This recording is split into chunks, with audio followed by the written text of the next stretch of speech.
یہ جو کانسیپٹ ہے ملٹی میڈیا ایجوکیشن کا، یہ جدید دور کا ایک تقاضا سمجھ لیجیے، کیونکہ جیسے ہی آپ کی زندگی میں انٹرنیٹ آ گیا ہے، آپ کے پاس بے شمار چینلز آ گئے ہیں، آپ کے پاس بہت زبردست پروڈکشنز ہو رہی ہیں، تو اس میں جو نئی نئی ٹیکنیک ہوتی ہے اور جو مارکیٹ کو کیٹر کرنے والی بات ہوتی ہے، تو جب ہم اس طرف دیکھتے ہیں تو ہمیں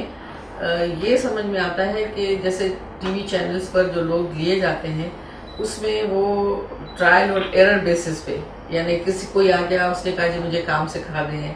وہ آ گیا، اس کو کسی نے اس سے پہلے جو ایکسپیرینس بندہ ہو، جس نے کسی اکیڈمی سے نہیں سیکھا، جس نے کوئی فارمل ایجوکیشن نہیں حاصل کی، وہ اپنے تجربے سے اس کو بتاتا ہے۔ نو ڈاؤٹ وہ بہت کام کے لوگ ہوتے ہیں، لیکن جو بھی کوئی سبجیکٹ ہوتا ہے یا جو بھی کوئی ٹیکنیک ہوتی ہے، اس کے لیے جب تک آپ کے پاس بیک گراؤنڈ انفارمیشن نہ ہو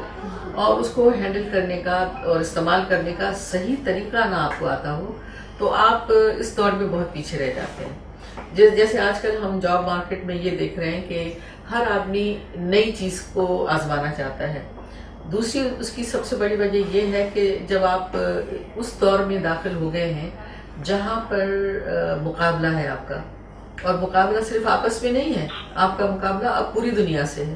کیونکہ پوری دنیا سمٹ کے آپ کی انگلیوں کی محتاج ہو گئی ہے۔ آپ انٹرنیٹ کو یوز کرتے ہیں، آپ ریموٹ آپ کے ہاتھ میں ہے، آپ دیکھ رہے ہوتے ہیں، تو پوری دنیا تو آپ کے انگلیوں کی اس پر ہے کہ وہ آپ کے سامنے کھل جاتی ہے۔ جب کھل جاتی ہے تو ہر آدمی اس کو سمجھنا چاہتا ہے اور اس سے بہتر چیز پروڈیوس کرنا چاہتا ہے۔ تو جو ینگ مائنڈز ہیں، اور آپ یہ سمجھ لیں کہ جو ہماری نوجوان نسل ہے، اس میں بہت کیپیبلٹیز ہیں، اس میں انرجی لیول بہت زیادہ ہے، سمجھنے کی قوت بہت زیادہ ہے، تو ان کے لیے یہ بہت ضروری ہے کہ اس وقت جاب مارکیٹ میں جو فیلڈز کھل رہی ہیں، اس میں ان کی کہیں کسی صورت ان کی وہاں انٹری ہو جائے۔ ورنہ ہمارے پاس کچھ سال پہلے تک کچھ گنے چنے ایسے شعبے ہوتے تھے جو آپ کے پاس، چونکہ کوئی اور آپشن نہیں تھا، تو یا تو آپ بزنس مینجمنٹ کرنے جا رہے ہیں، یا آپ انجینئر بن رہے ہیں، یا آپ ڈاکٹر بن رہے ہیں، جبکہ آپ کا رجحان کسی اور چیز میں بھی ہو سکتا ہے۔ You may be very good in understanding technology, لیکن چونکہ آپشن نہیں ہے تو آپ کیا کریں گے؟ اور صرف شوق کی بات نہیں ہوتی ہے، پھر آپ کا ایبزارب کرنا in the job market is another important thing. اس وقت ہمارے ساتھ یہی ہوا ہے کہ اس وقت جاب مارکیٹ اویلیبل ہے،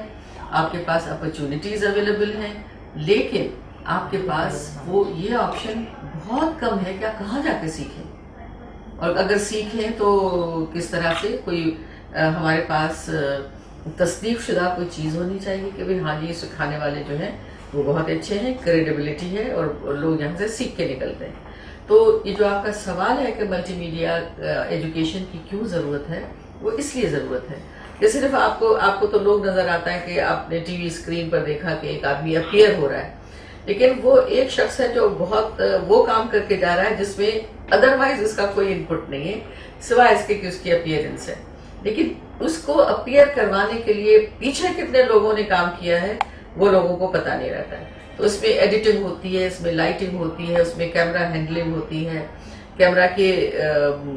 یہ ہوتے شارٹس ہوتے ہیں، سیٹ ڈیزائننگ ہوتی ہے، بہت ساری ایسی چیزیں۔ آپ نے ایک سیٹ تو بنا لیا ہے، لیکن وہ سیٹ جو ہے وہ کیسے آپ کو اچھا لگ رہا ہے، نہیں اچھا لگ رہا ہے، تو اس میں اور بہت ساری ایسی چیزیں ہوتی ہیں جو کہ ایک بنے بنائے پروگرام کو آپ کے سامنے پیش کرنے کے لیے بہت ضروری ہوتی ہے۔ آپ نے سیٹ بنا لیا، لیکن لائٹنگ کیسی ہونی چاہیے، آپ نے لائٹنگ اچھی کر لی تو اس کے شارٹس کیسے لینے چاہیے، وہ ایک ایک چیز اتنا کاؤنٹ کرتی ہے کہ اس کے لیے پوری ایک ایجوکیشن اور ٹیکنیکلٹیز کو سمجھنا بڑا ضروری ہے۔ تو میں سمجھتی ہوں کہ جو ملٹی میڈیا ایجوکیشن ہے وہ اس وقت کی بہت اہم ضرورت ہے۔